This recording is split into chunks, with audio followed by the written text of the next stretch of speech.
আসো আমি তোমার একটু ধরি। এই কবিরের ফুট মুরুবির সাথে কিভাবে কথা বলতে হতো, লজ্জা করে না? এটা সত্যি, আমি এটা তো বলছি। আমার বিয়ের বয়স হয়েছে, আমি বিয়ের কথা বলছি। শরম কিসের?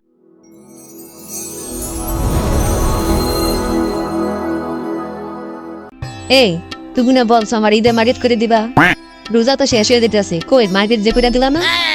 তুমি চিন্তা করো না, আমি তোমার জন্য দামি ভালো শাড়ি কিনে দেবো, ঠিক আছে? আসো আমি তোমার একটু ধরি।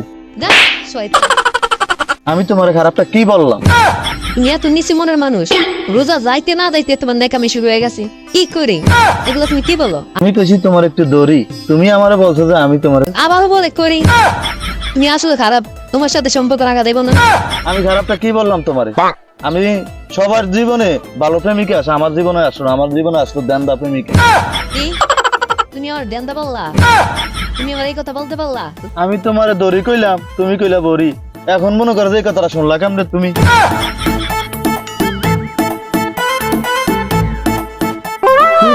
এটা কর্মীর ভূতে না, ঈদ না আইতে ছোট ছোট ফোলা হাই ফ্যান্সি রীতি শুরু করছে। এরে কবিরের ভূত, তোর বয়স হয়েছিলি, তুই সাদ্দামের মায়ালে ইটিস ফিটিস করস, তোর বাপে জানেনি। করিম চাচা, এটা আপনি কি কন? আমার বাপেরে কইছি আমি বিয়া করাইয়া দেন, আমার বিয়া করায় নাই। আপনি এটা কি কইলেন? আমার বিয়ার বয়স হয় নাই। এই কবিরের ভূত মুরুবির সাথে কিভাবে কথা বলতে হতো, লজ্জা করে না? এটা সত্যি, আমি এটা তো বলছি। আমার বিয়ের বয়স হয়েছে, আমি বিয়ের কথা বলছি। শরম কিসের? অহংকার ফোলা হয় মুরব্বি মানে না, ঠিক আছে? তো যাক, তোমরা করো, আমার হতে আমি যাই।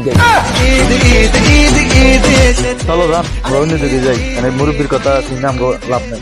চলো।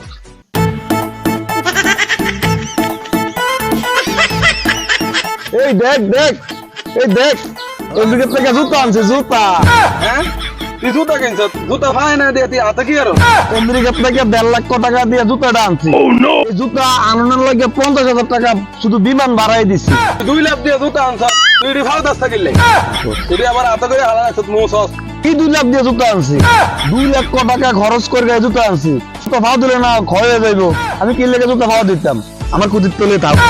তুই জুতা ফাউদার লাগবে না, তুই গড়াত লে বইতা বুঝছো না? এই ফাউল ফাউল এটি আমার ফাগল বুঝ দাও, আমি এই জুতা ভাও দিয়ে হাঁটতাম, ক্ষয় হয়ে যাইতো। এত দামি জুতা, তোমার জন্য আমি গরত লিয়ে হাঁটবো। ব্রেকিং নিউজ, ঈদ মোবারক সবাইকে। ঈদের উপলক্ষে আমরা চলে আসলাম দর্শকদের কাছে যে তাদের ঈদ কিরকম কাটতেছে। রমজান শেষ হয়ে চলে আসলো সুখের ঈদ। তা আমার পিছনে দেখতেছেন অনেক দর্শক আছে, ঈদের নামাজ পড়তে আসতেছে, তাদের মুখ থেকে শুনি তাদের কিরকম। আসসালামু আলাইকুম ভাই। ওয়ালাইকুম আসসালাম। ঈদ মোবারক।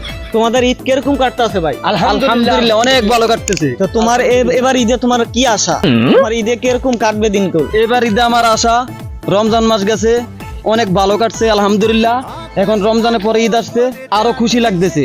আর বিশেষ করে এই কারণে খুশি লাগতেছে, রমজানের পরে ঈদ আসছে, ঈদের পরে আমার আব্বু বলছে অবশ্যই বিয়ে করাইবে। তার মানে আমার মনে অনেক আনন্দ, অনেক খুশি, আমি অনেক হ্যাপি, অনেক ভালো লাগতেছে আমার কাছে আলহামদুলিল্লাহ। ঈদের খুশিতে আমার ভাইটি অনেক খুশি আছে, কারণ তার নতুন একটা সুখের খবর আসতে আছে ঈদের পরেই। তো ঈদের খুশিতেও তার পাশাপাশি অনেক খুশি তার ভিতর আছে। তো আমরা দেরি না করে পরের লোকটাই জিজ্ঞেস করি তার ভিতরে কিরকম খুশি আছে। আলহামদুলিল্লাহ আলহামদুলিল্লাহ। যেমন করে সুন্দরভাবে আমি রোজাগুলো রাখছি, হ্যাঁ এমন ভাবে আমি ঈদও উপভোগ করতেছি ফ্যামিলি নিয়ে সবার সাথে। আলহামদুলিল্লাহ আমি ভালোই কাটছে আমার ঈদ। এখন কি আপনি ঈদের নামাজ পড়তে যাইতেছেন? জি জি ইনশাল্লাহ। আলহামদুলিল্লাহ, এই লোকটিও অনেক ভালো একটা কথা বললো। তো ধন্যবাদ ভাই। আমরা পরের ভাইটাকে জিজ্ঞেস করি, ভাই আপনার দিনগুলো কিরকম কাটতেছে? আলহামদুলিল্লাহ, ঈদ মানে আনন্দ, ঈদ মানে খুশি, ঈদ মানে হ্যাপি।